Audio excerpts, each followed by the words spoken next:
Views expressed in this podcast are solely those of the participants. The hosts make no claim to be literary experts, and their opinions are exactly that, opinions. All creative works discussed or reviewed are the intellectual property of the creators of said stories and is being used under the fair use doctrine.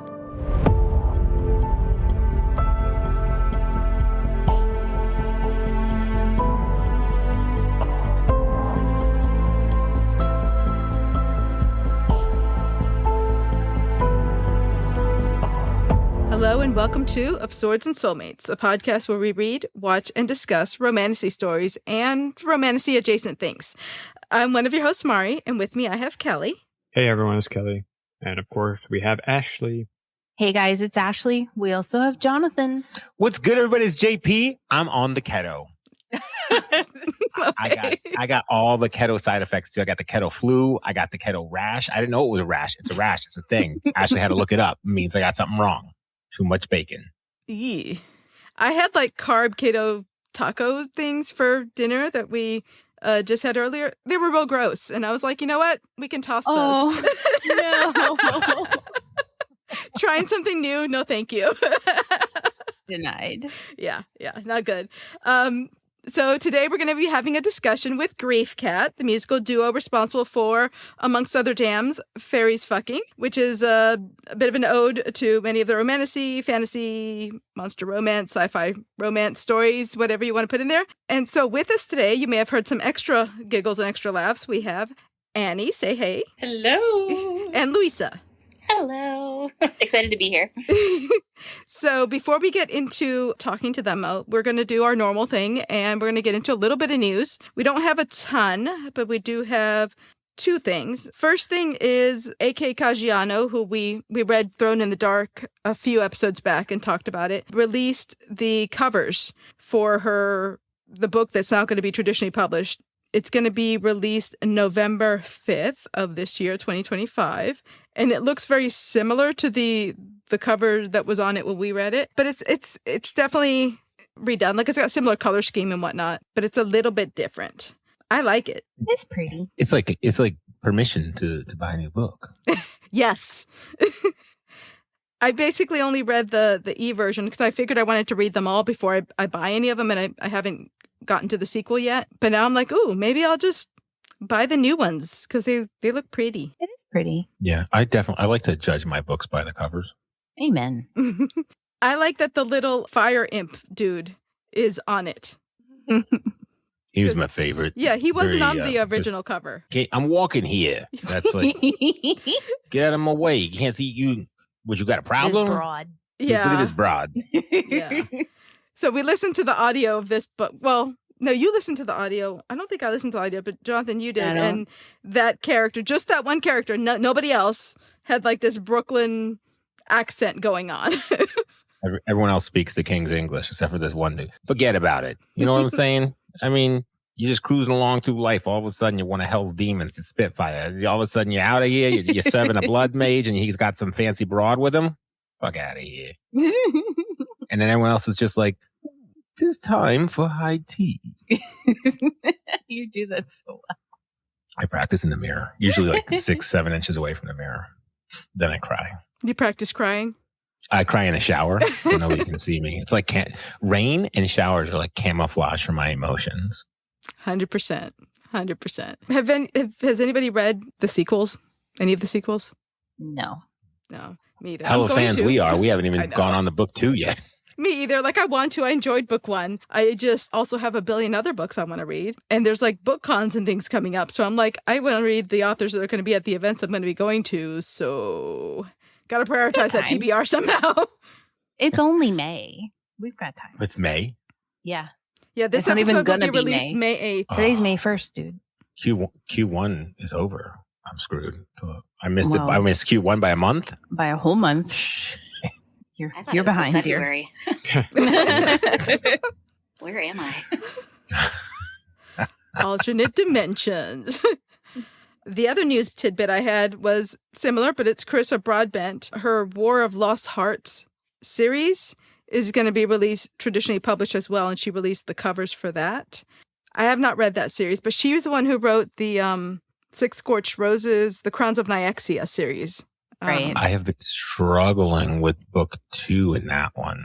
I didn't think you were going to read book 2. I read, we did like 1.5 and then I went back and did 1. And now I'm like slowly slugging through. That's interesting. Yeah. Mari and I devoured that one. Yeah. I thought That was like fun. a post Fourth Wing read. Mm-hmm. Yeah. That's what got us out of the slump. It is a perfect post Fourth Wing. Yes. Mm-hmm. I think it's a little bit more serious though. Jonathan tends to like more modern tones, a little bit more quippy. Quippy. What's Bantery? I hear that. Bantery? Yeah. Yeah. So Zodiac I could go with Academy is that. what you're looking for. Oh, I don't know about that girl. What is it? Nope. What am I supposed to be looking Mm-mm. for? Why We'll talk about that. Oh no, What's that? is this your first fight? No. I've known you 5 minutes, we're already fighting. I think that one's a little salacious for him. I think he's going to judge me. Mommy, Daddy, no. What's it? Wait, you read it? Do we own it? We do not. What's the name of that one called? Zodiac Academy. Is Go it- ahead, read book A 1. billion Is it books, a- though, right? It's Yeah, a there's- billion. It's like Yeah. it's a slog. It is a commitment. It is the world of Solaria, and it is smutty, and it's like smutty CW. Ooh. Is it a That's how I would Is it a describe it. one-handed read? It is I a mean, one. Depends Can on the book. confirm. But when you listen to them, aren't they all one-handed? You just made him blush. I got that MagSafe charger for my phone. I ain't gonna hang on to nothing. Hands free over here. I can say nothing. This weekend that this comes out, Monsterotica will be happening. So as it leads up to Monsterotica, I am overdosing on all the monster romance I can possibly inhale before then. So That sounds like so much fun, Monsterotica. I Send want all help. the pictures. Send help. Send financial support. I'm excited. But the covers for War of Lost Hearts, I've not read this series. I want to read the series. I've heard good things about it. The covers look cool. It's got kind of they kind of look like marble statues come to life. Statues, yeah. I see the vision. I like it. Yeah. Those books are lovely. Like I absolutely loved reading that series. I've heard really, really good things about that series. It's on Yeah. the TBR, the never-ending, super long TBR. Yeah, Oh. to be retired. Yeah, no, it's a great series. Like the male main character in that he's everything. He's so lovely, so grumpy and perfect and sweet. Maybe we I ought to read recommend. that for the podcast sometime. Read the first one. I would recommend it. I think it's a great series. I devoured it, I mean, but I also have a problem. Yeah, So- I like her style. I like her writing style. I've read, I think I'm like one book behind on the Crowns of Nyaxia, but I did read like the novellas, the Slaying the Empire Conqueror, and then for the podcast we read Six Scorched Roses. Mm-hmm. How many books are in Crowns of Nyaxia? I thought it was like 2.5. I think it's 3 duologies. Isn't that what it's going to be? Was that like 6? I'm trying to I think so. two to the third. So my hour? initial What's that? reaction was 6, but I thought that was also inclusive of the novellas. Oh, I don't know. Yeah, I don't remember. I don't think that includes the novellas. I think the novellas are considered like standalones. Standalone. I think it is going to be 6, and there's 3 out so far. So you're halfway there. Yeah, I'm All right. 63% sure of all of this. You can trust me. I'm That's- up on the news. You know what? Good enough. Confidence. It's one of my things. Fake it till you make it. Yes. I like those odds. I'm in. Yeah. Hey, it's over 50%. It's like a high F if you were in school. We will take Yeah, it. I gotta teach you how to turn those F's into B's. Well, technically, a 63 is a D I in went- South Florida. I don't know about the rest of the world. Nice. We're going to graduate. Way to go, team. Yeah. It counts. Pass or fail, just- right? in I wouldn't South Florida, be you bragging about graduating from Florida. Ooh. Yeah, No. I was gonna say there's a whole thing in the news a couple weeks ago where you can just buy your degree. Anywho, what were we talking about? All The right, Fallen and the Kiss of Dusk. yeah, the Krista Broadbent series. Any other news tidbits? I have news, but I don't know that it's considered romantasy, but I was very excited. I sent it to you very late last night that they're releasing volume 3 for the Book of Dust series by Philip Pullman. And so while arguably I've not read the second one, but I have read the trilogy of like the Golden Compass series. And so while that's not, I don't think true romantasy in any way, shape, or form, It's like definitely we've been fantasy. reading it's definitely fantasy, but there was a whole love story although they were quite young, and but it was so innocent and so powerful that it traumatized me, and I never reread it. Oof. So I am very excited for the Book of Dust Volume 3. I think it's called The Rose Field. I haven't been able to find it on Amazon, but it is on Barnes & Noble pre-order. So anyone that was part of that cult. I also believe that it was a series on Max a few years ago, and it got a lot of acclaim, but I didn't get deep into it, but I wanted to. I heard very, very, very good things. Kelly, did you read that series? Nope. Okay, I thought you had. I know we had a friend, Crystal. We had a friend who really enjoyed that series. It has been on my TBR for a while, but Devastated like I said, me. it's a never-ending TBR. Yeah. I would like to propose that we all enroll in the Book It program, try to get ourselves some free personal pizzas? pan pizzas. You can't have pizza right now, dear. By the time I finish reading, we can get a button and a button. You know how I feel about buttons. It's the 40th anniversary of Book It this year. Maybe they have cauliflower crust. Who knows? Ooh, maybe they've changed deep dish cauliflower crust. I don't know about that. That just sounds like, discomfort. Yeah, in my stomach. Like, I don't mind a cauliflower crust if it's a thin crust and loaded with cheese. I'm going to print off, and I send this to your printer. I'm going to print off this Book It tracker. Yeah. You get to color in Book pizza. It is actually, like, they're bringing Book It back? I don't think it went away. I think we just stopped reading and eating that pizza. Huh. I mean, we didn't stop eating the pizza. Everything. Yes. That, or it was either pizzas or growing up, it was either the pizzas or the Blockbuster, like, video rentals back in the day, depending where we lived, because Army brat, we moved all over. So I remember some of the places it was pizza, and some of the places what you got was like movie rentals, which was nice. Interesting. I was a pizza kid for sure.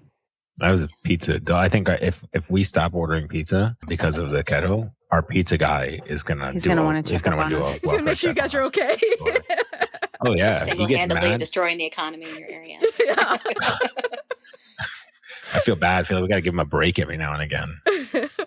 The only other news tidbit I didn't put in here, but I did see, it's not a huge tidbit, but Kelly Hart, who wrote Quicksilver, was teasing that she's starting to write the third book. I just saw that literally 5 minutes ago. Mm-hmm. Wait, when does the second one come out? This September? year. Yeah, September, I believe. I know it's this year. Maybe November. I could be conflating that. Yeah. 2025, I'm here for it. That was a great book. Yeah. That was a fun one. Year. I have so much trouble waiting for sequels. And then, like, when the next one comes out, I'm just, like, not into it anymore. I have forgotten why I cared. To binge. Yeah. Yeah, exactly. It's really hard. I'm a completed series girl, whenever I can be. Yeah. I do like listening to, like, I'll download random podcasts and like, oh, this book is coming out, so let me just search that book, and some random person will have done a podcast on it. And I'm like, oh, you're going to be my review person. So hope you did a good job. That's a brilliant good life approach. hack. I'm gonna steal it. Yes. Mm-hmm. Yeah. Much quicker than reading audiobook, because I like the fastest I can do like an audiobook. I can read faster than I can do the audiobooks. Audiobooks fastest I can do and like actually understand anything is maybe 1.5 if I'm completely uninterrupted. So yeah, no, that takes too long. Solid life hack. 100%. All right. Any other news bits from anybody? Mm-mm. Okay. All right. So this is not our first time having guests. We've had guests before, but this is our first time having musical talent. And the reason we have a Griefcat with us today is because I fell in love with one of their songs on the TikTok. So I was scrolling at, I don't know, midnight on a random weekday when I should have been in bed or at the very least reading. I was scrolling TikTok and heard the song and I was like, these people know me. So yes. Would you guys like to maybe introduce yourself, like describe your music, tell us about yourself? Sure. My name's Louisa. And I'm Cher. No, Yes. I'm Annie. Yeah, together we're Griefcat. We've been making music together since 2019. We're working on a new album that's going to be coming out later this year, which is really exciting. Ooh. And the song that you heard actually might be on that album. meaning that it will be on that album. It wasn't originally on the list, but by popular demand, we think we have to get it. That song deserves to be printed on a vinyl record. Exactly. Yeah. We should put thousands of dollars into this particular song. Like, I don't know what, like, Siren Demon Pact you signed, but every time I hear it, I am compelled to share it. Everyone needs to hear this. Oh, I'm so glad. I'm so glad. Yeah, so Fairies Fucking, our biggest hit, honestly. Yeah, we've been doing this for 5 years, and we just had to, write a song about fairies doing it. Sometimes it takes a while to find your people. That's right. Yeah. And we found our people. And we're so glad that we found you, and we get to meet you in person pretty soon, too. Yeah, I'm super excited. Yeah, we're going to be hanging out at Monsterotica Con. So if anyone happens to have listened to this, like the days it comes out, which will be when Monsterotica Con is happening, and you happen to be there, like, find us, say hi. Absolutely. We love new friends. So Griefcat, what's with that name? So we are a musical comedy duo, and Griefcat, it sounds kind of sad and also silly, but it is based on the German concept of Kummerspeck, which means grief bacon, or like the weight that you gain from emotional eating, perhaps at Pizza Hut, you never know, because you're very sad about a book you just read. But a grief cat is the cat that you get after a breakup. It's like a made-up concept. But I got a grief cat at one point, and I told my dear friend Annie about it, and she was like, that's our band name. And we became a band a couple of years later, and it's been really fun. Yeah, it's definitely. And the cat is still alive, which is great. Good. Yeah, no, it's fun. It works for us. It's like a little bit quirky, but enjoyable and fluffy and loud, just like us. Is Griefcat the kitty we heard meowing earlier? That is the grief cat. Yes, Ooh. he's my fur son. We've been blessed by the Griefcat. Yes, Indeed. Yeah, he's like a sweet, cuddly, and very loud black and white cat. Very fluffy. Very cute. Is his name Griefcat? No, his name is Marvin. Marvin. Okay. Yeah, it's very formal. No, it's perfect. So Marvin. So if anyone wants to know their login for Spotify, it's probably Marvin, but instead of an I, it's an exclamation point. I have not utilized him in any passwords, so otherwise I would not be sharing that information. Missed opportunity. Where did you guys say you went to school at? Yeah. Funny enough, we actually have a song about that. Yeah, we have a song called "I Just Want to Get Inside Your Bank Account," and that is, the whole song is just going on a date with somebody and asking really, really specific questions. Yeah. I think that was the song that I thought was the best of the ones that Maury played. Yeah, we thank you. We went out of town earlier this week, and we're driving home, and I was like, listen, this is not a long trip.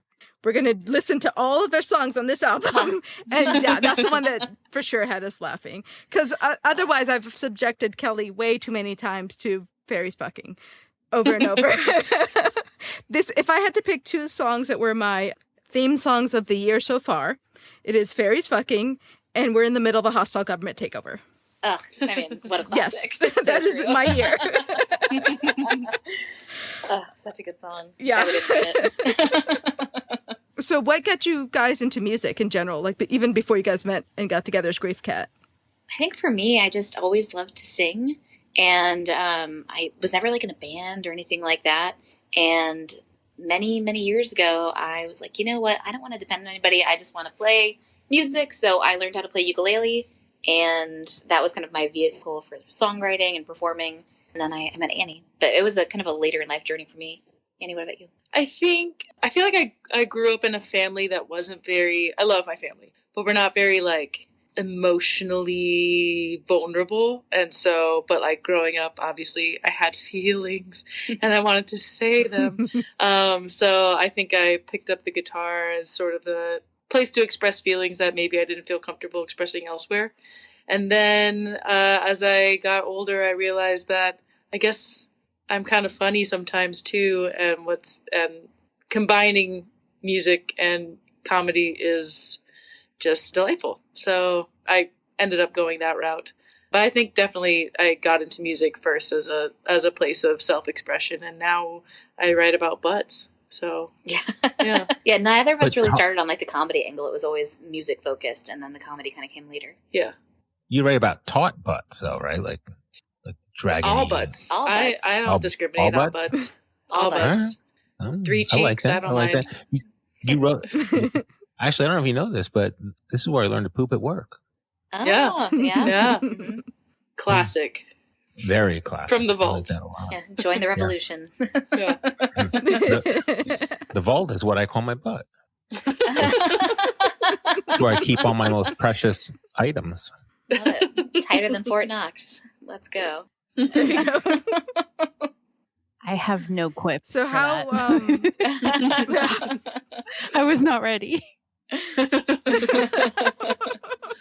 See, this is the downside. I can picture Ash's face as that happened, but like I need. Yeah, I was like video digging of these deep. I was like responses. digging into the brain lobes. I had nothing. Listen, if you keep giving me one-liners like digging deep, I can kick it up a notch. We can keep this going for a solid 15 minutes. We talk about whistling and everything, all sorts of stuff. So many options. So many options. I like to learn about the ukulele. My nephew has a ukulele, and I like it's. What's interesting to me here is until you said it, it didn't really strike me as a mature instrument, although I know it is in the back of my mind, mostly because like I think my nephew has one, and he's like nearly 2, so like 90% of the time his ukulele is set to hammer mode, and it just puts things back in place with force. Like I don't imagine you use yours like that. I'm curious now. I have questions about your Be less ukulele. curious. Be less sorry. I'll go back to my box. No, like you can ask her. You can ask them about the ukulele. You're not allowed to bring a ukulele. Are there premium ukuleles? Are there like? Are there Oh, yeah, like you what, can what get makes fancy ukulele? ones. Fuck. Like you can get really fancy ones, like a like any sort of guitar. Like you can. There's such a wide range of like different like woods and things like that can be made of. Most of my ukuleles, I've got like, gosh, I have like 5 at this point, maybe more. I had more at one point, but there's so many different types. Like there's multiple sizes. Like you can get like a teeny tiny like pocket ukuleles, soprano ukuleles, concert. I usually play a tenor ukulele, which is a much larger ukulele. If you want to go like for a bigger, deeper sound, you can go to a baritone, which is tuned more like a guitar, but it only has 4 strings. But yeah, I mean, there's a really, really wide range, and there's some really incredible like ukuleles out there making really great music. Like Jake Shimbokuro is one that's pretty famous, but you can do crazy stuff with ukulele. I can't. I probably have a similar skill level to your 2-year-old family member, but you can do a lot of cool things. That's pretty rad. I like that. Yeah, for me, it's more of a vehicle for songwriting. Do you name them? Do you name your ukuleles? I should. That's a good idea. I think it would. Yeah, I thought it was a great idea. I don't know why. you haven't come up with it. Yeah, I really shot you down there. Yeah, I'm just gonna say that my new ukulele is called Dolores. Done. There she is. She seems like a Dolores. Right. My favorite uke. She's got a low G on it.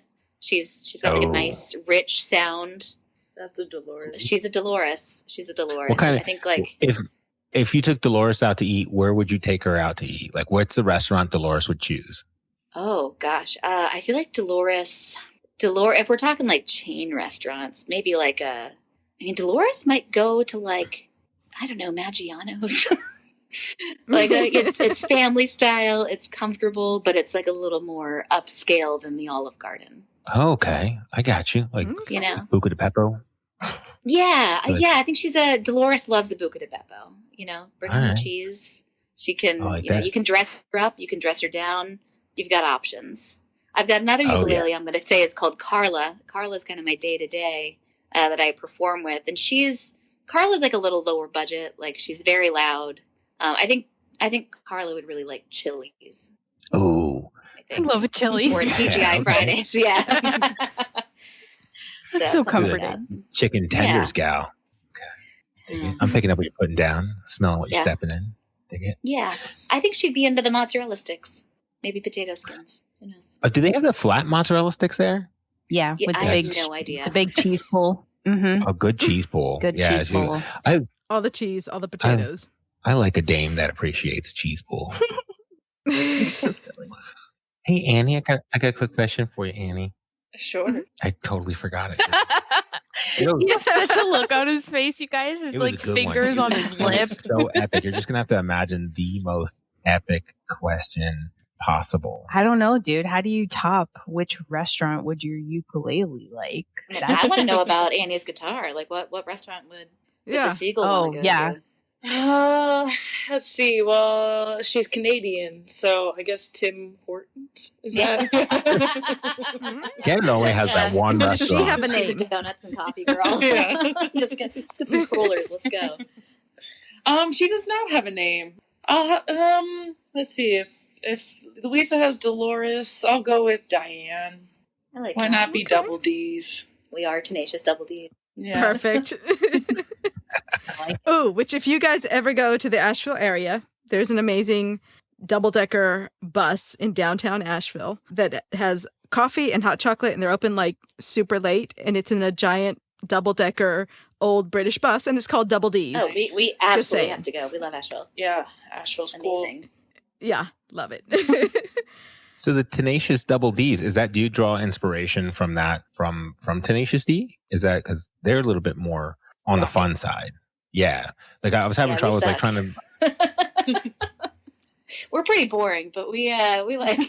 No, we do. I didn't say that. Those were your own words. I'm just joking. I did not say that. I was inspiration from Tenacious D, but more in just like stage presence. I think, people have found us online, but really we have spent a great number of years now owning our stage presence and our live shows. And the times people compare us to Tenacious D is because when they see us live, we are kind of jumping around and being, I don't know, kind of ruckus and silly. ruckus. Yeah. So, and Nice. of course, Tenacious Double D's because of the obvious reason. I don't know. I got more of a Paul and Storm vibe. Oh, love Paul and Storm. Yeah. Yeah, we do love Paul and Storm. I think they're also from I love that. So how'd you guys come up with the idea, the inspiration for the Fairies Fucking song? I feel like that one just kind of fell out of us. Annie introduced me to romantasy a little over a year ago. I think it was last February. We were in Seattle to play a show, and I needed something to read, and Annie recommended A Court of Thorns and Roses, and I started reading it, and then I started going hard on books. I think I read. I don't even know Another convert to the cult. Yeah, I mean, I've read over 125 books already this year. Nice. I've gotten really aggressive. I don't sleep anymore, and it's wild because I've got a day job. I've got Griefcat. I'm a very busy person. I maintain a social life, but I'm still just reading like crazy. How many books have you read, Maury? I don't know. You have my phone. Whatever Goodreads says. I mean, I think it's not. I don't think I've read 100 yet. I think I'm at 90-something. Those are rookie numbers, yeah. Maury. I know. Yeah, 3-4 times a day before lunch. Jeez. Yeah, Wow. get on my level. I cannot compete because I'm trying to get through Opal Rain, and her books are 600 pages. So Wait, which I will ones? read what I read. Are you doing Duskwalker Brides right now, or? Yes, those are I'm so on the good. fourth one. Which one is the fourth They're one? very good. I have my Kelly's got my brain. She's got my phone. I've got the book. The fourth one is the elf chickie who comes. Hold on, let me get it off. Okay. My case. I'll be back. Anyways, those are great. So I'll quickly explain Fairies Fucking. So basically, I feel like you kind of get your inputs from your environment, and then so we were just kind of hanging out, making music, and we started making things up, and we just kind of started singing Fairies Fucking, and the song really just kind of wrote itself. It was just a silly moment in rehearsal. It's so and we catchy, posted it, too. and it took a life of its own. It was never meant to be a song that we released or did anything with. It was just kind of a silly thing, and people loved it, so we ended up recording it professionally and releasing it. Got to give the people what they want. Gotta give the people what they want. Exactly. Okay, so the fourth one is A Soul to Guide. The one where you have the Duskwalker and you have the Duskwalker with the damaged skull, I believe, and then you have the chickie from the demon realm. Got it. Okay. Oh. Yeah, I'm with you. Yeah, I was hoping to finish these before Monsterotica Con. That ain't gonna happen. How many are there? But it's fine. 6, I think? 8? Oh, 8. Oh my God. 7. Oh. I can't remember which one's my favorite, but there's some really good banter and fun stuff. You're gonna love it. It's great. I can't wait to talk about all this stuff in person. Yes, gonna be yes, fun. 100%. Which we can talk about it here. This is romantasy, but we talk about whatever. honestly, whatever generally book related, we'll talk about it. So we're not super strict. Yeah. I will say, going back to the song really quickly, I almost feel like we need to do like an updated version, or we need to do like a different song, because we didn't include anything about monsters. We didn't include anything about aliens. And we didn't include anything about werewolves. So like there's still, I think that's a whole album. You just said 4 songs in a whole album. You got to do a whole album. Absolutely. And you also mentioned your Goodreads, and like I stopped updating my Goodreads because I didn't want anyone I know to know what I'm reading. The power of shame. My viewpoint is, if you're looking, you fuck around and find out. Yeah. If you're looking, you better be prepared for what you see. Yeah. Just like if you ask me what I'm reading, I'm going to tell you. Yeah, I'll be nice about it, and I'm not going to go into it if you're not interested, but I'm going to tell you what I'm reading, because whatever, it's reading. It's fine. It's the best. I like to throw that grenade in Teams meetings at work. I'm just like, at the end of a meeting, hey, what's everybody reading? And then I just sit quietly and watch their faces like, is this a safe space? Can I tell you the truth? And then that's how you discover it. So yeah, so much fun. It depends on the audience in that meeting. I would talk about it with some coworkers, but other ones, no way. So, yeah, please don't look at my Goodreads. Is kind of. Isn't it kind of interesting that people are, it feels like, more forthcoming about what they're watching on TV or like movies they're interested in, but like books are weirdly more personal. And maybe the subject matter of a lot of books these days is just a lot more intense than stuff that we watch on TV. I don't know. I was gonna say, what's salacious on TV right now? I was gonna Game of say, Thrones it's like, is over. Like how dare House you of the read Dragon, that smut? maybe. I got to go watch House of Dragon right quick. I just remember like when Bridgerton first came out, and everyone's like, "Oh my god, I watched Bridgerton! I'm so obsessed!" Like blah blah blah, and I was like, "I know what you just watched." Yeah, right. You dirty hoe. So yeah, I was like, funny story, because I saw that show. I did not know what Bridgerton was about when I watched the first. When I got excited about the first season, or whatever. I didn't know. I hadn't read it. Didn't know anything about it. I was just like, oh, there's the way Netflix marketed the first season. Okay. The first that came out. They were like, it felt very period piece kind of thing. I was like, oh, some like Jane Austen type stuff. I like Jane Austen. That'll be fun to watch when I'm like in between watching Pride and Prejudice or whatever. Sure. Cool. Woof. I am so glad I watched that solo, because it took me a minute to rejigger my brain. I'm like, oh, okay. This is what this is. Got it. You got caught in the Shonda Rhimes web. Like, you didn't know that bitch was coming. You didn't know she was behind the scenes. And I think the show is actually better than the books. What I haven't read the books yet. Bridgerton. Don't. You don't need to. The show is great. The show, I thought, was very well done. Very true to the books. I have not read all 12 books. Did you just advocate for somebody to not read books? I think the books. Who did I marry? I think the books are far more like hoity-toity sounding than the show was. I thought the show was very. What is this about? They know. Yeah, but I don't know. Bridgerton. It's Regency era. I'm going back to my Go so back like to your corner. Jane Austen era. Yeah, Bridgerton. Yeah, we can watch Bridgerton, baby, if you want to. I think you're going to be a little nervous. What is it? Why am I nervous? I am not a rookie. It's a historical romance. Romance. Yeah. I like contemporary. I know. That's the music is contemporary, kind of. Yeah. It's like still kind of like a contemporary-ish. It's got like a you know how you bend to listen. it. You know how you listen to the classical music, but it's like Taylor Swift songs. I don't know what you're talking. Your study music. My study music right now is instrumental stuff. Huey Lewis. That's what I've been listening to. You're not paying attention to the words I'm saying. Huey Lewis actually did all of Bridgerton, so I think you'll be in good shape. Really? I've been into him. Like, super. I'm excited. So much. Sat straight up for that. Yeah, no, I don't think you'll care. Face first into it. But I thought the show was very exquisitely done, and it was catchy, and I thought the actors were just sublime. Shonda Rhimes knows what she's doing. I'm gonna Bing it real quick. Yeah, it's soapy. It's soapy and delicious and like a little sexy. but it sounds like the books Mhm. are less so, and I'm going to skip It was that. a little more boring. Yeah. Yeah. I only read one of the books and I didn't like it. And I was like, you know what? I like the show and I don't like the books, and it's okay for them to be different. Yeah. Some people like both. Some people like one better than the other. The other books may be different, but I'm not that huge of a historical romance, historical sexy books anyways. I tend to like fantasy or monsters or like a romantic comedy kind of vibe if I'm going to do like a Have you romance. guys read Outlander? I started to. I tried. I have a real hard time with it. I think that's like I feel like I want to like it, but I do. I think it's another one where the show is just better. I didn't love the show either. So I read the first two books, and I feel like the show, the dialogue, I don't know. I feel like some of the acting isn't quite what I want. Especially like the girl that plays like the daughter. I'm sure she's lovely, but I don't know.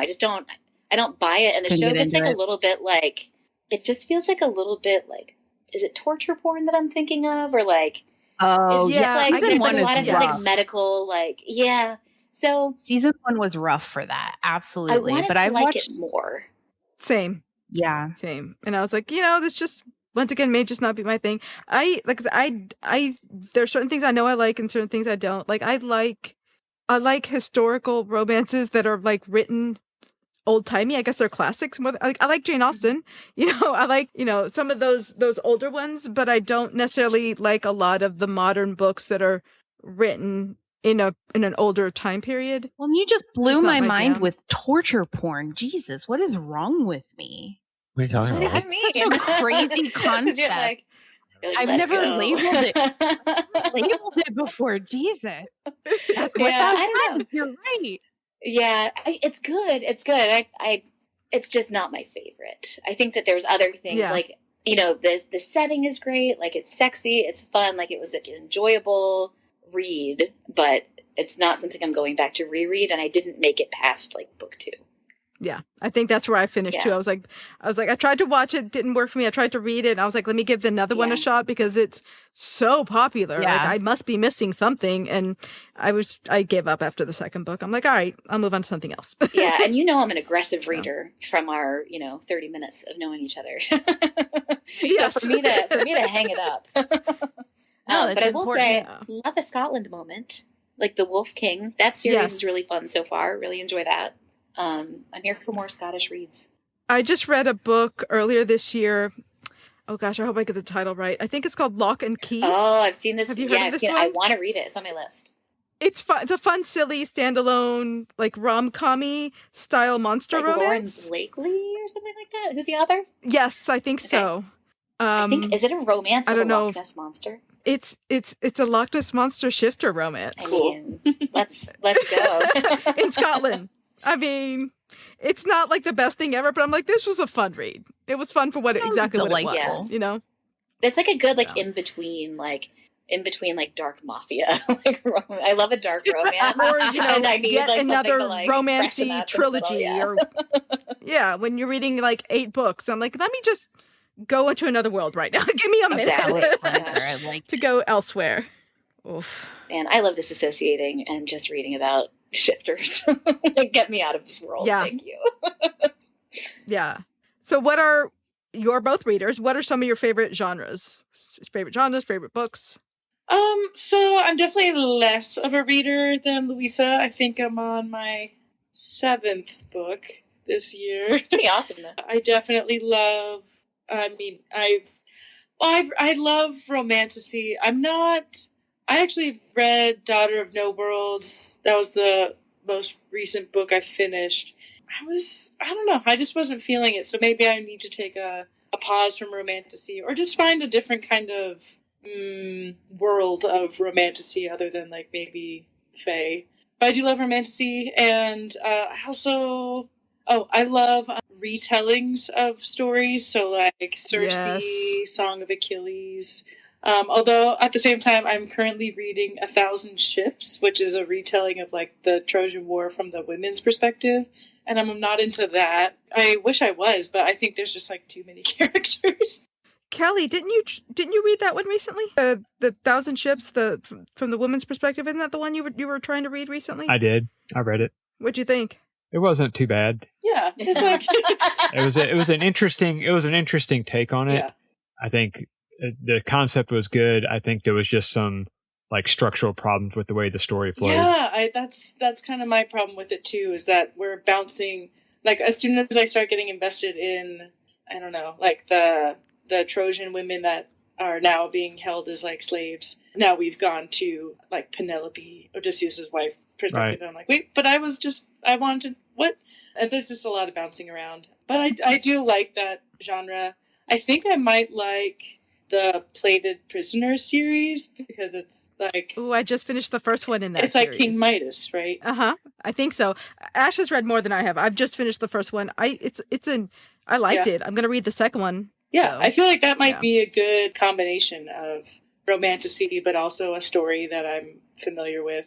And then I do love, my favorite author is W. Somerset Maugham. He wrote Of Human Bondage, which is like, you know, a stuffy British novel. And I do love a very stuffy, snooty British, highbrow British literature. If I have the patience to like, you know, this is some really small font and a Penguin classic. Yeah. I have to be really in the mood. But when they're great, I mean, you know, there's a reason they're, you know, beloved by, you know, so like universally. So yeah. But, you know, I do love romantasy. I really loved A Court of Thorns and Roses. That's why we're here.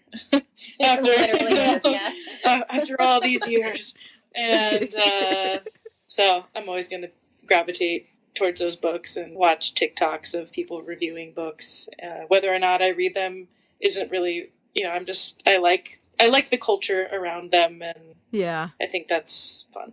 So. I can't wait. Have you heard of the Katie Roberts Neon Gods series? No. Katie. So it's like Greek inspiration. So you have like it's a series called Neon Is that Gods. Blood of Hercules? No, that's Jasmine Maas. No. I fucking love her. She's great. Yeah. Gotcha. Katie Roberts is Katee Roberts. It's like a modern day vibe. It almost feels like mafia style setup, but they're the Greek stories. And so like the first story is, so there's no magic in it. The power comes from them being like powerful families or rich people in this world. And so there's like Hades and Persephone's the first one, of course, like everything is Hades and Persephone first. Yeah. But there's also like the second one is Cupid, Psyche and Eros. There's Hephaestus and Aphrodite one. The one that's, I believe the series is finishing up this year, and it's going to finish with the Hera and Zeus one. But there's been like, she does a really interesting job. They're very spicy. They're modern. So if you want something kind of light in between heavier reading, they're not very big, but you get a little bit of like that Greek storytelling vibe without much heft or like weight to it. And it really humanizes some of the stories, I think. This is the same author that did Court of the Vampire Queen and Dragon's Bride, right? Okay. Straight slut. Okay. Yes. I actually just added Neon Gods to my, I just put a hold on it on Libby last night. Oh, nice. When I was doing my research for future books. I'm very curious to hear what you think about the Plated Prisoner series. I have thoughts on that one. Okay. So I'm excited for you to read that, and then we'll talk.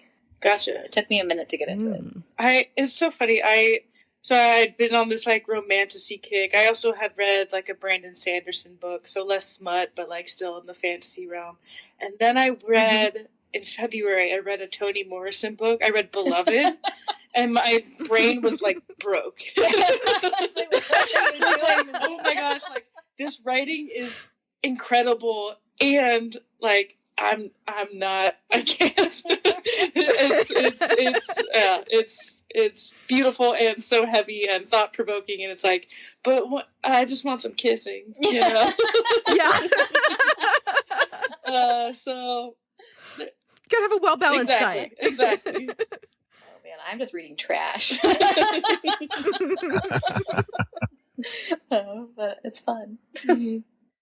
Yeah, on my side, I've been reading a lot of romantasy for sure. I've like started to like, you know, dip my toes a little bit into monster stuff with like Monster Erotica Con. I can't say that word. Monster Erotica? Monster Erotica. Monster Erotica Con. Con. Monster Erotica Con. Yeah. Fuck. Sorry. Anyways. I've typed it so many times that my phone will Monsterotica. automatically spell it out for me, Incredible. but I can't say it. Yes. So I've read a little bit of monster romance to prepare me for that environment, including all of Duskwalker Brides, which was great. Really fun series. I liked that a lot more than I thought I would, because that was like the most like pure monster stuff that I've ever read. Like the Duskwalkers are basically a combination of like all the different animals and like humans that they've eaten. Yeah, they're straight up monsters. They're straight up monsters. Like their heads are skulls. So it's like romance with like a human and this like skull creature. Whoa. And they straight up eat people. And they straight up eat people. They're straight up monsters. To humanity. It is wild, and it was a really cool and really heartwarming ride. Honestly, I really enjoyed it. Did you know that it's based off of that? You know, it's based off an anime, right? I think you told me that. I actually didn't know that. I didn't know that, but it's a really cool series. Yes, yeah. So it's based off of the Ancient Magus Bride, which is a very prolific manga, and I think there's one season anime. I think the second one may be out. I'm not sure. I'm behind on all that because I was just like, once I saw there were like, I don't know, 30-something mangas, I'm like, I will never finish that. I'll go back to reading regular old books. I'd love to check that out. I've like never gotten into manga at all. I think it's really cool. So I think other stuff I've been reading, I really love, like I've been on a big dark romance kick, but I also really love anything that's like a little bit, I like it when it's dark and funny. So like going back to, I mentioned Zodiac Academy, I think earlier, like I love anything that those authors have done because like it's always kind of like dark and messed up, but they always have these like wildly funny characters and like wildly funny banter. A lot of people find it cringy and like kind of high schooly, but I just think it's fun, it's delicious, it's great. I love like Jasmine Maas, who did Blood of Hercules and like the Psycho Shifter series. Those are all really, really fun. I think you would really like Blood of Hercules. Do not read the back. I feel like the back, like the blurb ruins it. Just like dive in. Tells you too much? Yeah, Okay. just dive in. It's better if you don't know what's going on. It's got like this like wonderfully kooky, unreliable narrator. And it's just like a really fun, wild ride. And then same thing with like her Psycho Shifter series, which is like, gosh, I think it's like 6 books of like reverse harem. And it's like kind of split into like 3. There's 3 books in the first part, 3 books in the second. Also a really fun ride, and I think those worlds actually cross over a little. And yeah, again with like the darkly funny, like I think one of my favorite books that I've read, which kind of surprised me when I picked it up because I'm not like into masks, is Lights Out, because it's just so charming. I read that one. It is so charming. Yeah. Like the audiobook is just so fun. And it's one I've actually gone back to like listen to a second time, which is kind of rare for me. Have you read Butcher and Blackbird? Yeah, we actually listened to that one together on tour. Yeah. We listened to smutty audiobooks together when we toured. We also did Nocticadia, which is another one that I love. But yeah, Butcher and Blackbird is great. I read Butcher and Blackbird first and then Lights Out. And I was like, all right, I've got my kind of crazy, well, like modern killer vibe Totally, yeah. out of my system. So I went on to other books. Yeah, they're really fun. But anything, I will read pretty much anything these days. But I definitely want like a romance element because I just think it's fun. Yeah. And vampires are what started it all. I mean, love vampires. So. What were some of your early vampire books? What got you into vampires? I think I read Interview with the Vampire for the first time when I was like in 5th Classic. grade. And that was probably my start into like, oh, and also my favorite movie growing up was The Lost Boys, which I don't know if you've seen. It's like that fantastic 80s film. So I think that is probably kind of what started me on like vampires as a kid. And then like, of course, like later on, definitely like read Twilight, freaking loved it. I recognize that it's not highbrow literature, but I will always forever love Twilight, Vampire Diaries. It's a fun time. All that stuff. And yeah, I haven't read as much vampire stuff recently, so I need to get back into my roots and read more vampire stuff. So I'm currently reading, amongst the 5,000 books I'm currently reading the Black Dagger Brotherhood series. I just got one from Libby last night. Book 1, go ahead. Remember, it's like a 20-year-old book. That's my only thing I'll say is give it some grace with it being not a new book, but I really enjoyed it. And they're making I don't remember which channel it is. It's like Passion Flicks or something is making a series or movie series. I think it's a series of that first book. But I enjoyed it. I think I'm on like book 3 now. I'm waiting for book 3 on Libby. It's a good vampire romp kind of a little bit, how would I describe it? It's modern. It's got a little bit of Kim Harrison kind of style to it. It's like a urban modern vampires kind of vibe. All right. Like almost like a True Blood kind of situation? Yes. I'd say True Blood, but with like a little bit more romance. Okay. Yeah. Huh. All right. But it's a fun time. I'm excited to check it out. Yeah, I downloaded it, but I haven't started it yet. Brilliant. Books are the best. Books are great. And I love having a Kindle so nobody can tell what I'm reading. That's the key. I wouldn't read as much if I didn't have my Kindle. Same. I've got my Kelly teases me all the time. I've got my emotional support Kindle. I will literally take it everywhere. Even if there's no chance I'm going to pull it out and do anything with it, I still have it with me at all times. Go for it. All right, so what are some of the things you guys would like to see more of in current storytelling, whether that's books, movies, music, TV, whatever? 2 things. One, and I don't know if this exists, but, the trope in a lot of books is like girl with beast of a man, like Beauty and the Beast. I want to see stories where that's reversed, where the conventionally attractive man is into this like monster woman and falls for the woman in monster form. And maybe she turns out to be a hottie afterwards, but like, I want the romance to or like the real relationship to form between like an ugly monster woman and hot man. I don't know if reverse Beauty of the Beast exists, but I want to see that story. Do you know of anything? I have a book recommendation for you. Yes. Incredible. Now, this is a 5-star read for me. So we met this author at romantasy-con last year in Orlando.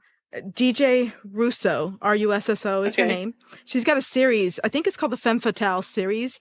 But in that series, they're all where the monsters are the female characters. And I believe all the other love interests are, I know they're all humans. I believe they're all men. I'm trying to remember. I think they're all male. Is that no sugarcoating it? Yes, that's one of them. But the one that was my favorite, and I don't know if it's just because I'm in a Gilman Creature of the Black Lagoon mode right now, but she's got one called Sink or Swim, where it's a female creature of the Black Lagoon, and then this male like mafia dude who was like dumped in her waters because they like thought he was dead. He was sleep with the fishes kind of situation, and it goes from there. All right, it's fun, it's short, it's spicy. I enjoyed it. I thought it was a really, really good. I already found it. It's adding it to the TBR. You have piqued my interest. Looks like that is 2 of the series. The first one is no sugarcoating it. Yeah, they're not. It's the most vague interrelated. Like there might be one crossover sentence of one character from like a prior book, so you don't have to read them in any special order. Good to know. I'm very intrigued. I would say though that the beastly side of like no sugarcoating it's like a succubus, right? But I mean, she's fucking smoking hot. Yeah, she's a buxom beauty with raven hair and the most incredible rack he's ever seen. Okay, see, that's not... She's got... I was going to say... That's what I'm saying. So there was one that was a little bit fluffier. Oh, yeah, continue. It was a little bit fluffier, but they had... where it was like... It was monsters. It was lacking. We're like, I feel like we're halfway there. So we got like hot femme, but monster, right? And she was like, what it was like every preteen's devilish dream was no sugarcoating it, right? Every preteen boys and some others, like their dream, like, oh, your tail is a cock ring? I'll take it, right? And then you have, what are you going to do with that? What are you going to do with that next? Like, And then like, but the other side of thing was that like, there was this like but it was like monster on monster, but like the dude monster was way more passable. So it was like, it's like 25% there. I think we need a blend of that kind of thing. Yeah. Well, I'm looking at Sink or Swim right now, and I think that this line gives me hope for Annie. So basically this mafia guy gets dumped in Una, the sea monster or whatever's backyard and left for dead. He's repulsed by her, of course, but she's nothing if not determined to make a new friend after a lifetime of loneliness. Oh my gosh, I love that. That's what I want. He's repulsed, of course. Yes. That's what we want. That's what we want. Yeah. So not enemies to lovers, repulsion to lovers. Yeah, repulsion to lovers. The woman, Like I said, she even in Shrek, the dragon in Shrek is still a sexy dragon. Like, can't we just have a regular dragon, not a hot dragon? Yes. But can the girl monster be just a monster who happens to be a girl? And they fall in love anyway. Here for it. Yeah. Anyways, so I'm definitely interested in that recommendation. That sounds interesting. My other thing that I would like to see more of, personally, you know, like the trope of I'm a girl and I have to go to court and I don't want to wear this gown even though it fits me perfectly. I want to wear my fighting leathers and I hate that I have to wear makeup.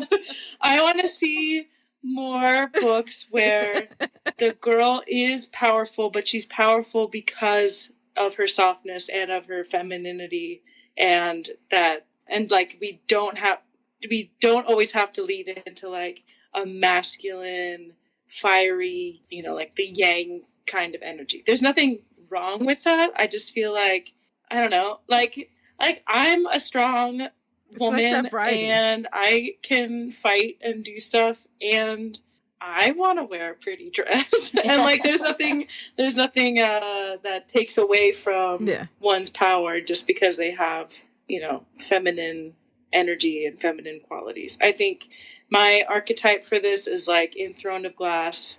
I had a really hard time with Aelin. I don't know, because, like the typical like feisty fighter girl, but I really liked Irene, who's like the healer that is like the main love interest in Tower of Dawn. Yeah. And not only because she has curly hair and I have curly hair and that's important representation, but like she's a lot like softer, but like you need a healer and she's powerful, but not because she wants to fight and kill people. I think there's a time and place for that, but I want to see more female characters who are powerful because they lean into a softer energy rather than needing to. Yeah, there's more ways to contribute to the party. It doesn't just everyone doesn't have to be a fighter. Like Kelly and I play D&D and we were literally just having this conversation. Like the healers are very important. Yeah, you don't. Yeah, you're not going out without healers. Everyone is welcome to the party, but I want to see more representation where people are powerful because of their softness. That book we just talked about in the beginning, The Throne in the Dark by A.K. Caggiano, I think she fits that. Okay. I like Full Moon Rising as well. It's like she's got a much softer approach. Oh yeah, that's another good one. Is that Ruby Dixon? Yeah. So it's spicy, but it does fit that vibe for sure. I mean, we're not getting rid of the spicy. You can be, you can be soft without clothes. Soft and sexy. Yes. Yeah, if I had to pick like a person that she reminded me of, it was Evie from 1999, The Mummy. Oh, it was that character. She's evil. Okay. Evie's evil. I love Evie. I love Evie so much. You like a good villain. This pansexual awakening movie. Period. Love it. Back real quick to the monster. There is a book called Someone You Can Build a Nest In. In. Yes, and it's a sapphic monster story. What kind of party is this? Basically, the monster falls in love with a human, and the monster wants to lay eggs in the human, but the way the monster procreates is like the eggs eat their way out, like, alien style, whatever. So she's like, I love you, but I don't want to kill you, but I want to smash you. But there's not a lot of spice. It's very, very low spice, but it's a really interesting story.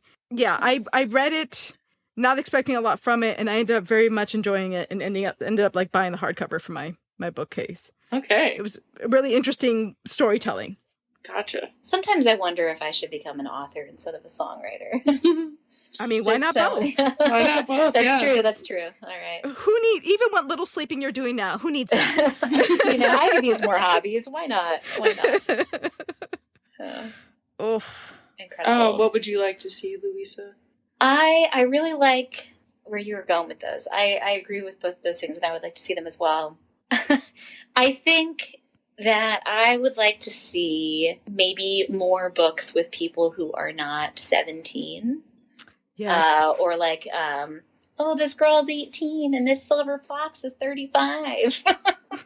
A silver fox is over 50. I'm sorry. That is something I'm firm about.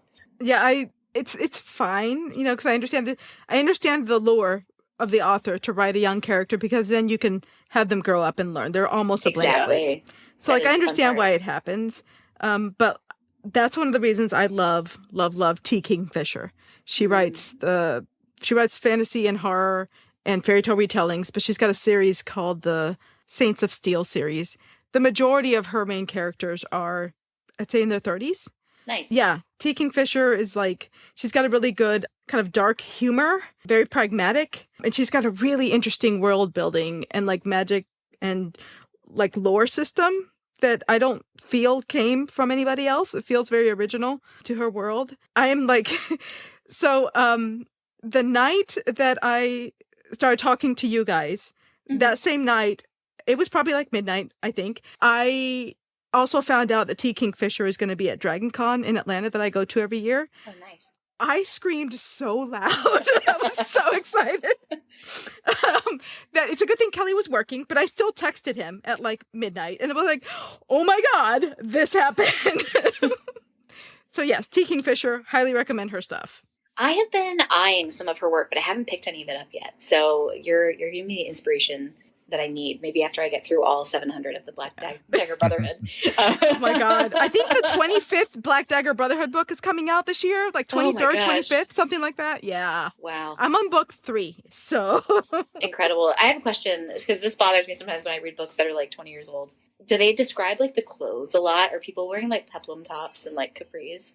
No, the that clothes just pulls isn't. me out. Well, it's not described a lot. However, the vampires are very Matrix. It has a very Matrix vibe. Everyone's wearing black leather. And I'm just sure you are. Sure you're wearing your black leather in the middle of this New York City summer. It worked for... I mean, that sounds like every motorcycle club book as well. Yeah. It worked for Wesley Snipes. It did, yeah. It did. I mean, I guess you have to be a vampire or half vampire to pull it off, because I'm just no. No, that shit is peeling off of you. No. Well, their skin would burn the light, so I guess they need to cover it with another layer of skin. I don't know. What is something people often get wrong about you? That we're successful. Meaning, I don't know, especially in the DC area, I feel like we run into a lot of people who are oh, you guys are really blowing up, because they see we have a couple videos on Instagram that go viral every once in a while and have a decent following comparatively.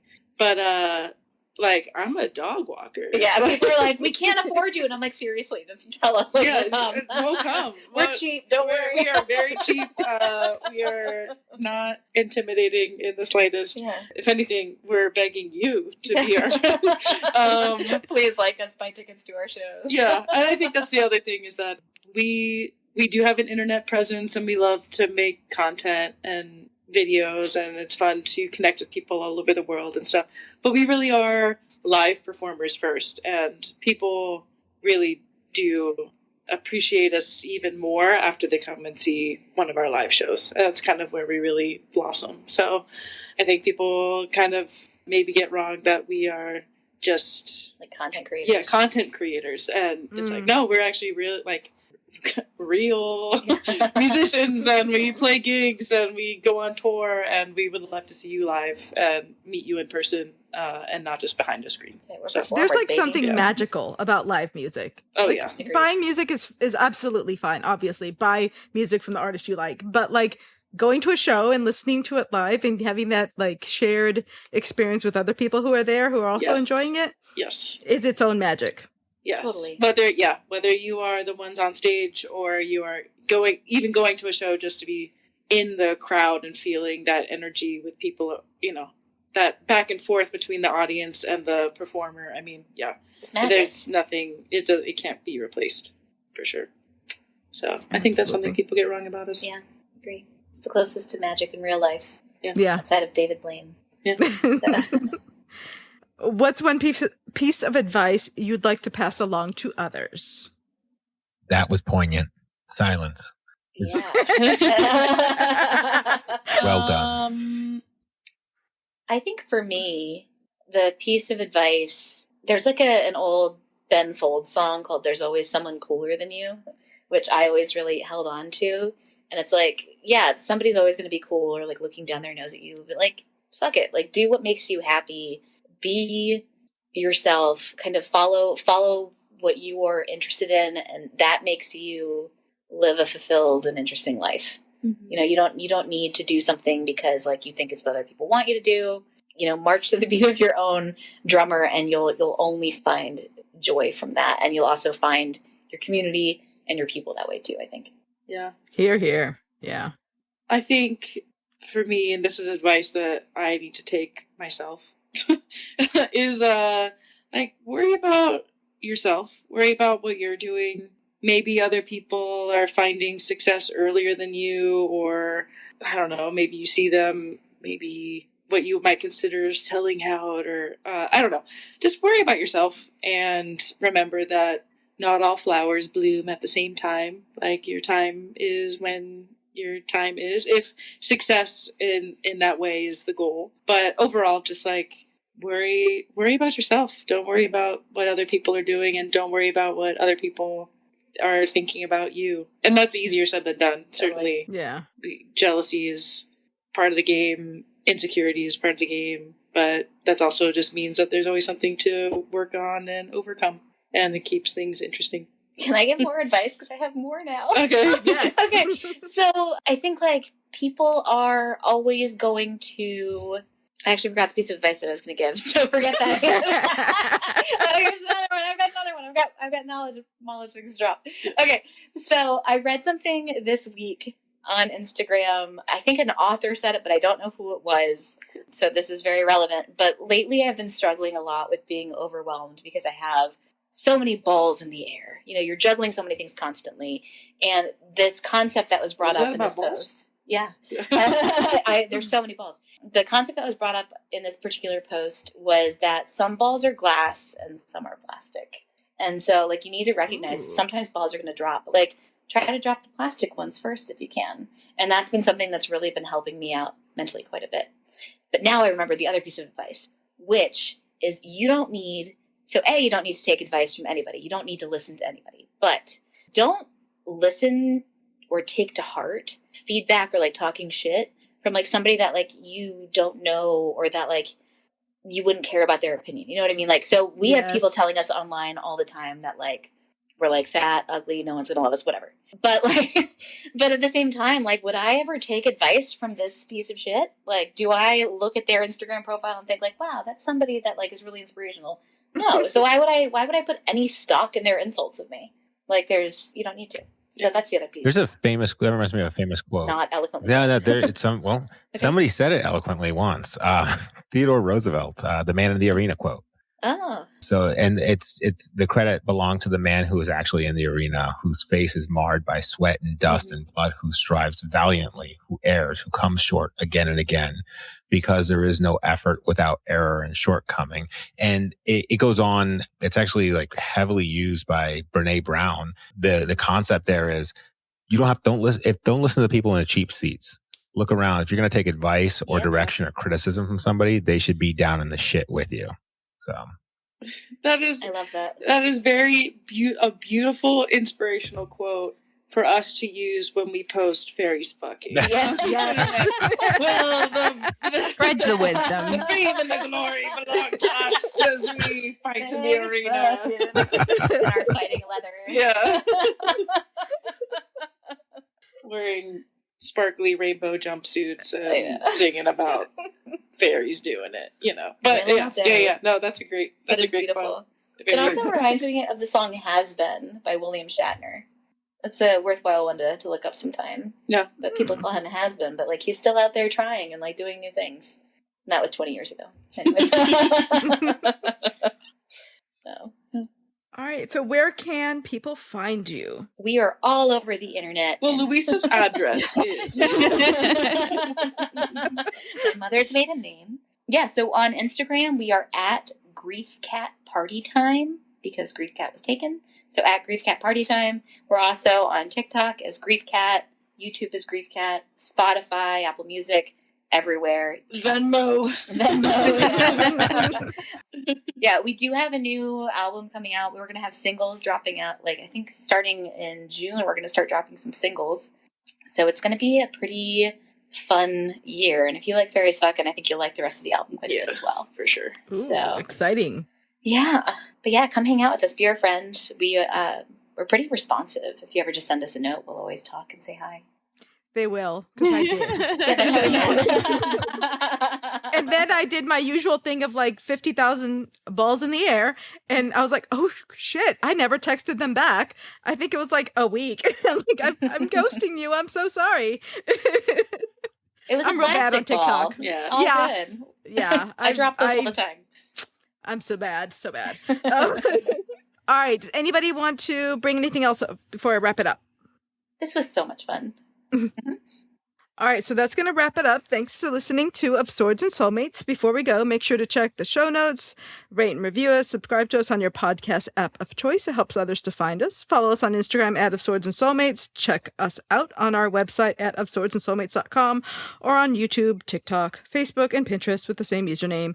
If you'd like to offer a suggestion for a future episode or just give us your opinion, reach out to us and email us or message us on any of those options. If you want to read along with us as we prep for a new episode, follow us on Goodreads at Of Swords and Soulmates, or for chapter-by-chapter interaction on the Fable app at the Of Swords and Soulmates book club. And we also have a tome account as Of Swords and Soulmates. Before we announce what we'll be reading for the next episode, we'd like to read a little review that someone left us on Spotify. This one was from Eloquent Muse. And like I said before, I've not been great about pulling these up.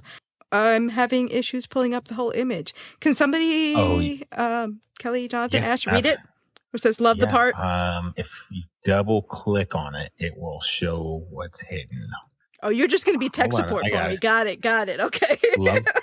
So, love the part where Kelly talked about books on badass women and minorities in history. I haven't heard any guys get excited about the hidden stories of powerful historic women, and no lie, I teared up at work listening. Also, so many books to add from everybody on my TBR. Happy New Year. Happy New Year to you, too. That tells you how old it was. Yes. Happy Beltane. Okay. And last but not least, we hope you'll join us in 2 weeks for our next episode when we will be discussing 5 Broken Blades by Mai Cortland. I hope she kept the receipt. If those blades are so cheap, they're just breaking. That doesn't sound like a bargain at all. The dad jokes are Use not what you got. slapping tonight, They're sir. not hitting. No. So, my bad.